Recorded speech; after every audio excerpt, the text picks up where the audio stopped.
இன்னைக்கு கருணாநிதி குடும்பத்தில் அண்ணா அவர்கள் சொன்னாங்க, கருணாநிதி, ஸ்டாலின், உதயநிதி, இன்பநிதி வரைக்கும் இப்போ செட் பண்ணி வச்சுட்டாங்க, வேற யாரும் வர முடியாது அப்படிங்கிறது. ஆனால் அதிமுகவில் அப்படி இல்லை. உழைக்கிற இளைஞர்களுக்கு வாய்ப்பு. சாதாரண சிலுவங்காலத்து கிராமத்தில் பிறந்து கிளைச் செயலாளராக தன்னுடைய அரசியல் பயணத்தை தொடங்கி விசுவாசமாக இந்த இயக்கத்திற்கு உழைத்த எடப்பாடியார் அவர்களை அன்றைக்கு அம்மா அவர்கள் சட்டமன்ற உறுப்பினராக போட்டியிடுவதற்கு வாய்ப்பு உள்ளது போது வயது 34.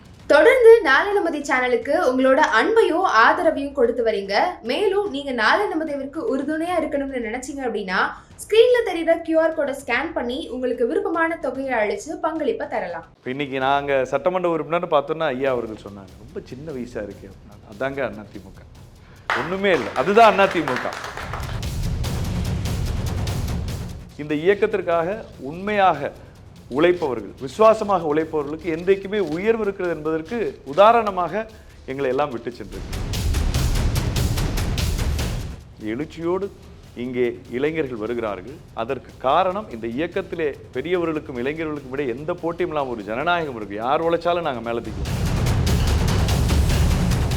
ஆனால் நீ மாற்றம் வேணும்னு சொல்லி போகிறோம். மாற்றம் வேண்டும் என்று இன்னைக்கு பலர் பின்னால் ஏமாற்றம் அடைந்து போய்கொண்டிருக்கிறார்கள் இளைஞர்கள். அப்போ அதையெல்லாம் நம்ம புரிய வைக்கிறதுக்கு இதை ஒரு வாய்ப்பாக. இன்றைக்கு திசை மாறி போயிருக்கக்கூடிய இளைஞர் பட்டாளம், அரசியல் என்றால் என்ன என்ற புரிதல் இல்லாத இளைஞர்கள், அரசியல் தன் வாழ்க்கைக்கு எவ்வளவு அடிப்படை என்பதை அறிந்திராத, சினிமாவுக்கு பின்னால், சோஷியல் மீடியாவுக்கு பின்னால், செல்போனுக்கு பின்னால் சென்று கொண்டிருக்கிற பல்வேறு இளைஞர்களுக்கு இந்த அதிமுக எத்தனை மிகப்பெரிய அடித்தளத்தை, அவர்களுக்கு வாழ்வுக்கு தேவையான அடித்தளத்தை அமைத்து கொடுத்திருக்கிறது என்பதை சொல்லுகிற ஒரு வாய்ப்பை, ஒரு மேடையை இன்றைக்கு ஏற்படுத்தி தந்திருக்கிறது என்று சொன்னால் நிச்சயமாக அது மிகையாகாது. பல புரட்சிகளை செய்திருக்கிற அதிமுகவையும் அதன் தலைமை புரட்சித் தலைவர் எம்ஜிஆர், புரட்சித் தலைவி அம்மா, இன்றைக்கு மாண்புமிகு புரட்சி தமிழர் எடப்பாடியார் அவர்களுடைய ஆளுமைகள் எல்லாம் அவர்களுக்கு எடுத்து செல்லும் என்ற அடிப்படையில் இது ஒரு மிக முக்கியமான நிகழ்வாக பார்க்கிறேன். இளைஞர்களுடைய எழுச்சிங்கிறத ரெண்டு விதமாக நீங்கள் பார்க்கலாம். ஒன்று, அதிமுக இன்றைக்கு 54 ஆண்டுகள் நிறைவு செய்த அந்த வெற்றி கொண்டாட்டத்தில் இருக்கிற இந்த வேளையில் நான் பெருமையோடு சொல்லுவேன், இந்த இயக்கம் உருவானதே ஒரு இளைஞர், பல்வேறு இளைஞர்களுடைய எழுச்சி போராட்டம் காரணமாக தான். புரட்சித் தலைவர் எம்ஜிஆர் அவர்கள் இந்த திமுகவிலிருந்து கருணாநிதி அவரால் நீக்கப்பட்ட பொழுது ஒரு 7 நாள் தமிழகம் எங்கும் போராட்டம், போர்க்களம். அண்ணா சொன்னாங்க, நாங்கள்லாம் பொதுக்கூட்டங்கள் நடத்தினோம், ஜெயிலில் இருந்தோம்னு சொன்னாங்க. அந்த எழுச்சி என்பது தன்னெழுச்சியாக வந்தது. எம்ஜிஆர் யாரையும் பார்த்து தூண்டி விடலை. எம்ஜிஆர் நான் கட்சி ஆரம்பிக்க போறேன்னு விருப்பப்படலை, வருத்தத்தோடு இருந்தார். ஆனால் இந்த தலைமை விட்டுவிடக்கூடாது, கருணாநிதி விழுந்து தமிழகத்தை மீட்க புரட்சித் தலைவர் தான் சிறந்தவர் என்பதை அன்றைய இளைஞர்களும் மாணவர்களும் உணர்ந்திருந்தார்கள். அவர்கள் செய்த அந்த போராட்டத்தின் வாயிலாகத்தான் 7 நாள் முடிவில் இந்த இயக்கமே உருவானது. அலங்காமுத்தூர் ராமலிங்கம் அவர்கள் அன்றைக்கு அறிவிக்கின்ற பொழுது அந்த 7 நாட்கள் முழுமையாக மாணவர்கள், இளைஞர்கள் வளர்க்கிற அத்தனை பேரும் 30 வயசு கீழே இருக்கவே நீங்கள் கட்சி ஆரம்பிச்சே ஆகணுங்கிறான்.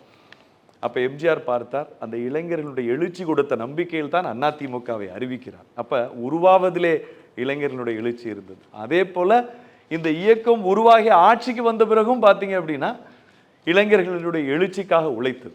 அதுதான் அதில் சுவாரஸ்யமானது. இளைஞர் எழுச்சின்னு ஒரு வரியில் கொடுத்தாங்க. நான் கூட யோசித்தேன், எதுக்கு இளைஞர் எழுச்சி? அப்புறம் நான் உட்காந்து யோசிச்சப்போ தான் தெரிந்தது, இந்த இயக்கம் உருவானதும் அவர்கள் எழுச்சினால்தான்.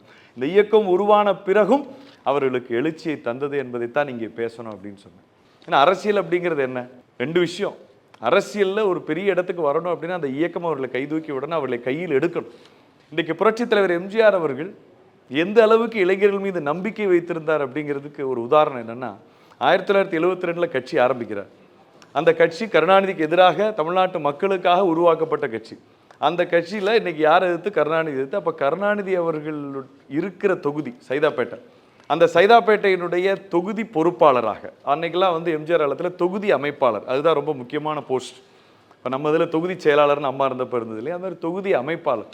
அந்த தொகுதி அமைப்பாளராக கருணாநிதியினுடைய தொகுதிக்கு எதிராக அங்கே செயல்படுறதுக்கு யாரை போடுறாருன்னா, ஒரு 21 வயது இளைஞனை தேர்ந்தெடுக்கிறார். 21 வயது இளைஞன் கட்சி தொடங்கி கருணாநிதி அன்றைய முதலமைச்சராக இருக்கிறவருக்கு எதிராக தொடங்குகிற கட்சிக்கு தொகுதி அமைப்பாளர் 21 வயது இளைஞன். பேர் என்ன? சைதை துரைசாமி. அவரே கூட்டிகிட்டு வர சொல்கிறார். போய் ஜேபிஆர் அவர்களை விட்டு, இந்த தம்பி நல்லா ஆக்டிவாக இருந்தால் அவனை கூட்டிகிட்டு வாங்கன்னு சொல்லி அந்த பொறுப்பை கொடுக்குறான். பின்னாளிலே ஆட்சி பொறுப்புக்கு வருகின்ற பொழுது அந்த இளைஞனை மறந்து விடவில்லை. அதே இளைஞனுக்கு சட்டமன்ற உறுப்பினராக போட்டியிடுகிற வாய்ப்பை கொடுக்கிறார். அந்த முதல் 1977 ஆட்சி அமைக்கின்ற பொழுது அன்றைக்கு உழைத்த அந்த இளைஞன் இன்றைக்கு சட்டமன்ற உறுப்பினராக இருக்கிறார். இதை நான் ஏன் சொல்கிறேன்னு சொன்னால், உழைக்கிற இளைஞர்களுக்கு அனைத்து இந்திய அண்ணா திராவிட முன்னேற்றக் கழகத்திலே அங்கீகாரம் கிடைக்கிறது என்ற விஷயம் இன்றைக்கு ஒரு மிகப்பெரிய விஷயம். ஏன்னா அந்த ஜனநாயகம் இருக்கணும்ல. இன்னைக்கு கருணாநிதி குடும்பத்தில் அண்ணா அவர்கள் சொன்னாங்க, கருணாநிதி, ஸ்டாலின், உதயநிதி, இன்பநிதி வரைக்கும் இப்போ செட் பண்ணி வச்சுட்டாங்க, வேற யாரும் வர முடியாது அப்படிங்கிறது. ஆனால் அதிமுகவில் அப்படி இல்லை. உழைக்கிற இளைஞர்களுக்கு வாய்ப்பு. இது எம்ஜிஆர் காலத்தில் மட்டும் இல்லை. இப்போ என்னுடைய தந்தையார் அவர்கள் ஒரு சாதாரண வெள்ளம்பட்டிங்கிற கிராமத்தில் பிறந்தவர், விவசாய குடும்பத்தில் பிறந்தவர், வழக்கறிஞர். 1980 அவர் போட்டியிடுகிற பொழுது திண்டுக்கல்லை தாண்டி யாரும் அவருக்கு தெரிஞ்சதில்லை. அங்கே கட்சி பணிகள் செய்தார் என்பவர் நல்ல படித்த இளைஞர் என்பதற்காக அவருக்கு ஒரு வாய்ப்பு தேடி வருது சட்டமன்ற உறுப்பினராக. 84 அதே பணிகளை தீவிரப்படுத்துகிறார், துணை சபாநாயகர் அவருக்கு வாய்ப்பு கொடுக்குறது. அதுதான் இந்த இயக்கத்தினுடைய மிக முக்கியமான விஷயம். அதே மாதிரி தான் புரட்சித் தலைவி அம்மா அவர்கள். இன்றைக்கி புரட்சித் தலைவி அம்மா அவர்கள் எம்ஜிஆர் அவர்கள் வழியில் இளைஞர்களுக்கான இந்த வாய்ப்பை நாம் அரசியலில் கொடுக்கணும். ஏன்னா இன்றைக்கி பார்த்தீங்கன்னா சராசரியாக எவ்வளோ ஓட்டர்ஸ் இருப்பாங்கன்னு நினைக்கிறீங்க யங்ஸ்டர்ஸ்? நீங்கள் தமிழ்நாட்டில் 1.5 கோடி யங்ஸ்டர்ஸ் இருக்காங்க ஓட்டர்ஸ். இப்போ அதிமுக இளைஞர்களுக்கு ஏன் முக்கியத்துவம் கொடுக்குறேன்னு சொன்னால், நாளைக்கு ஆட்சிக்கு வருகின்ற பொழுது நம்முடைய ஐயா பழக்கரப்பை அவர்கள் சொல்வது போல் எப்படி சுரண்டுவது, ஒரே வருஷத்தில் எப்படி 30,000 கோடி சுரண்டி எங்கே முதலீடு செய்வது என்று குழம்புவதற்காக இல்லை. ஆட்சி அதிகாரத்தில் வருகின்ற பொழுது பெண்கள், ஏழை எளிய மக்கள், வணிகர்கள், இப்படி எல்லா தரப்புக்கும் செய்கிற மாதிரி இளைஞர்களுடைய எண்ணம் என்ன, இளைஞர்களுக்கு என்ன தேவை என்பதை நாம் தெரிந்து கொள்ள வேண்டும் என்றால் இளைஞர் பிரதிநிதிகள் இருக்க வேண்டும் என்று அன்றைக்கு அதிமுகவுக்கு அத்தனை தலைவர்களும் என்றார். இன்னைக்கு எப்படி சைதை துரைசாமி அவர்கள் உதாரணமாக இன்னைக்கு எம்ஜிஆருக்கு சொல்கிறோமோ, இன்றைக்கு நம்முடைய அண்ணன் எடப்பாடியார் அவர்களை புரட்சித் தலைவி அம்மா அவர்கள் தேர்ந்தெடுக்கிறார். 1987 அவருக்கு சட்டமன்ற உறுப்பினராக சாதாரண சிலுவங்காலயத்து கிராமத்தில் பிறந்து கிளைச் செயலாளராக தன்னுடைய அரசியல் பயணத்தை தொடங்கி விசுவாசமாக இந்த இயக்கத்திற்கு உழைத்த அண்ணன் எடப்பாடியார் அவர்களை அன்றைக்கு அம்மா அவர்கள் சட்டமன்ற உறுப்பினராக போட்டியிடுவதற்கு வாய்ப்பு உள்ளது போது வயது 34.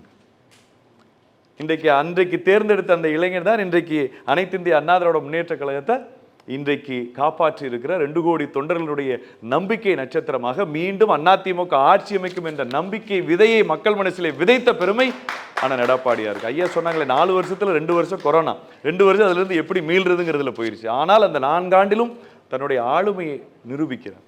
இப்போ இன்னைக்கு நாங்கள் சட்டமன்ற உறுப்பினர்னு பார்த்தோன்னா ஐயா அவர்கள் சொன்னாங்க, ரொம்ப சின்ன வயசாக இருக்கே அப்படின்னா. அதாங்க அதிமுக, ஒன்றுமே இல்லை, அதுதான் அதிமுக. புரட்சித் தலைவி அம்மா அவர் 2016 இந்த பரமசிவங்கிறவ ஏதோ ஒரு மூலையில் மருத்துவ அணியினுடைய துணை செயலாளர், திண்டுக்கல் மாவட்ட மருத்துவ அணியினுடைய துணை செயலாளர். என்ன பண்ணியிருக்கார் அவர்? ஒரு 1000 கணக்கில் மருத்துவ முகாம் நடத்துவாருங்க. கடலூர் அங்கே வெள்ளம் வந்துச்சுங்க, இப்போ கஜா புயல் வந்துச்சுங்க, அவர் அங்கேருந்து மருந்து எடுத்துகிட்டு போய் அவங்க மருத்துவமனை சார்பாக உதவி செஞ்சாருங்க. அனைத்து கட்சி கூட்டங்களும் கலந்து கொள்வாருங்க, போராட்டங்களில் கலந்து கொள்வாருங்க. நல்ல ரெக்கார்டு இருக்குங்க, உடனே கூப்பிடுங்க. பூங்குன்றம் அவர்கள் அழைக்கிறார்கள். 2016 கொடைக்கானலிருந்து இறங்கிட்டு இருக்கேன், பூங்குன்றம் ஐயா அழைக்கிறார்.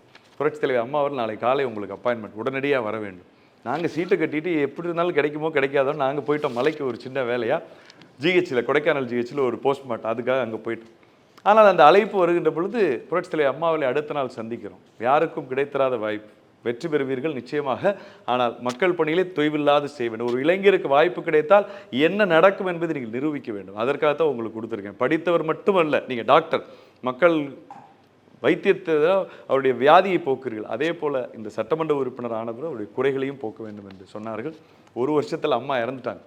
ஆனால் இன்றைக்கு அனைத்து இந்திய அண்ணா திராவிட முன்னேற்றக் கழகம் சட்டமன்ற உறுப்பினராக மட்டுமல்லாமல் அம்மா வழியிலே வந்த அண்ணன் எடப்பாடியார் அவர்கள் மாநிலத்தினுடைய இளைஞர் இளம்பெண் பாசறையினுடைய செயலாளராக கொரோனாவில் நான் ஹாஸ்பிட்டலில் இருக்கேன், மதுரை அப்பல்லோவில். அப்போ அறிவிப்பு வருது, சட்டமன்றத்திலே செயல்பாடுகளை பார்க்கிறார், தொகுதியில் எப்படி செயல்படுறாங்கன்னு பார்க்குறாங்க. அப்போ அந்த வாய்ப்பை அன்றைக்கு ஏற்படுத்தி தருகிறார்கள். இந்த இயக்கத்திற்காக உண்மையாக உழைப்பவர்கள், விசுவாசமாக உழைப்பவர்களுக்கு என்றைக்குமே உயர்வு இருக்கிறது என்பதற்கு உதாரணமாக எங்களை எல்லாம் விட்டு சென்றிருக்கிறார்கள். நான் ஏன் இதை சொல்கிறேன் என்றால், எழுச்சியோடு இங்கே இளைஞர்கள் வருகிறார்கள். அதற்கு காரணம் இந்த இயக்கத்திலே பெரியவர்களுக்கும் இளைஞர்களுக்கும் இடையே எந்த போட்டியும் இல்லாமல் ஒரு ஜனநாயகம் இருக்குது. யார் உழைச்சாலும் நாங்கள் மேலே தூக்குவோம், எல்லாருக்கும் நாங்கள் வாய்ப்பு கொடுப்போம். ராஜலட்சுமின்னு சொல்லி பாசறை, என்னுடைய பாசறை மாதிரி சங்கரன் கோயிலில் ஒரு வார்டினுடைய பாசறை துணைத் தலைவர் ராஜலட்சுமி அவர்கள், பாசறையினுடைய துணைத் தலைவர். சங்கரன் கோயிலில் வார்டுன்னா அதுக்கும் கீழே அந்த அம்மா 8 வருஷம் பாசறை இதனுடைய செயலாளராக இருக்காங்க. புரட்சித் தலைவி அம்மா அவர்கள் போடுறாங்க 8 ஆண்டுகளுக்கு முன்பு. 2016 அதே ராஜலட்சுமி என்ற சகோதரி, ஆதி திராவிடர் வகுப்பை சார்ந்த சகோதரி, அம்மாவினுடைய கேபினெட்டில் மினிஸ்டர். நீங்கள் இமேஜின் பண்ணி பார்க்க முடியுதுங்களா? 8 ஆண்டுகளுக்கு முன்பாக ஒரு சாதாரண ஒரு தாழ்த்தப்பட்ட சமுதாயத்தில், ஆதி திராவிடர் சமுதாயத்தில் பிறந்து கடினமாக உழைத்து இன்றைக்கு அரசியல் செய்கிற அந்த சகோதரிக்கு ஒரு அங்கீகாரம் இன்றைக்கு அம்மாவுடைய ஆட்சியில் கிடைக்குன்னு சொன்னால் அதுதான் ஒரு ஜனநாயகம். அப்போ அந்த வாய்ப்பு நமக்கு நிச்சயமாக இந்த இயக்கத்திலே கிடைக்கிறது என்ற விஷயம் நம்ம புரிந்து கொள்ள வேண்டும். புதிதாக நடிகர்கள் கட்சி ஆரம்பிச்சிருக்காங்க, போகிறாங்க, வெல் அண்ட் குட். நம்ம யாரையும் போகக்கூடாதுன்னு சொல்ல முடியாது ஜனநாயக நாட்டில். என்ன காரணத்துக்காக போகிறான்னு கேட்டால் ஒரு மாற்றம் வேணுங்க, ஒரு சேஞ்சுக்காக போடுறேங்க. ஐயா, உன் வாழ்க்கையில் சேஞ்சு கொண்டு வந்ததே அதிமுக தான். உன்னை படிக்க வச்சது அதிமுக, உன்னை ஸ்கூலுக்கு ஃப்ரீயாக பஸ் பாஸ் கொடுத்து பஸ்ஸில் போக வச்சு அதிமுக, உனக்கு லேப்டாப் கொடுத்தது அதிமுக, செருப்பு கொடுத்தது புரட்சித்தலைவர் எம்ஜிஆர், சத்துணவு கொடுத்தது புரட்சித்தலைவர் எம்ஜிஆர், காலேஜ் கட்டினது புரட்சித்தலைவர் எம்ஜிஆர், மெடிக்கல் காலேஜில் நீ போய் படிக்கிறதுக்கு 7.5 கொடுத்தது எடப்பாடி. இப்படி உனக்கு தேவையான அத்தனையும் அதிமுக செஞ்சுருக்குது. ஆனால் நீ மாற்றம் வேணும்னு சொல்லி போகிற. மாற்றம் வேண்டும் என்று இன்னைக்கு பலர் பின்னால் ஏமாற்றம் அடைந்து போய்கொண்டிருக்கிறார்கள் இளைஞர்கள். அப்போ அதையெல்லாம் நம்ம புரிய வைக்கிறதுக்கு இதை ஒரு வாய்ப்பாக ஏற்படுது. ஏன்னா நீங்கள் ஒத்துக்குவீங்கன்னு நினைக்கிறேன். ஏன்னா இன்றைக்கி நிறைய யங்ஸ்டர்ஸை எதுக்குப்பா மாற்றி போகிறேன்னா அவனுக்கு காரணம் தெரியல. எங்கள் ஊரில் ஒருத்தன்ட்ட கேட்டேன், என்னடா தம்பி, அண்ணே அவருக்கு தானே, தலைவனுக்கு தானே அப்படின்னு. ஏன்ப்பா ஒரு மாற்றம் அப்படின்னு. சரி, வீட்டை விட்டு வெளியே வந்து ஒரு 4 வழிச்சாலை இருக்குது, அது யார் போட்டதுப்பா? அது நீங்கள் எம்எல்ஏ இருக்கப்போ போட்டதுன்னு எடப்பாடியார் சொல்லி போட்டது. ஓ சரி. இப்போ காலேஜ் படிச்சேப்பா, அது யார்? அது அம்மா காலத்தில் நம்ம தொகுதி காலேஜ், அது ஆமாண்ணே, அது நம்ம காலேஜ் ஏடிஎம்கே பீரியடில் கொண்டு வந்தது. போறியாப்பா பஸ்ஸு, அது எப்பப்பா விட்டாங்க அப்படின்னு. அண்ணே நீங்கள் எம்எல்ஏ கடைசி வருஷம் நீங்கள் தானே நம்ம ஊருக்கு பஸ் விட்டீங்க. எல்லாம் நாங்கள் தான்டா பண்ணோம். மாற்றம் இப்போ எதுக்குடா உனக்கு வேணும்? என்னடா அநியாயமாக இருக்கு ஐயா. இந்த சமுதாயம் இன்றைக்கு அண்ணன் அவர்கள் சொன்னது போல் மொத்தமாக கரப்ட் ஆகி கிடக்குது. இந்த கரப்டான சமுதாயத்துக்குள்ளே தான் அரசியல் செஞ்சுக்கிட்டு இருக்கோம், மக்களும் வாழ்ந்துக்கிட்டு இருக்காங்க. இந்த கரப்டான சமுதாயத்துக்குள்ளே தான் எடப்பாடியார் போன்று, அம்மா போன்று, புரட்சித்தலைவர் எம்ஜிஆர் போன்று நல்லவர்கள் வந்து உங்களுக்கு தேவையான நல்லவற்றை செஞ்சு வாழ்க்கையில் உங்களை தூக்கி விடுறாங்க.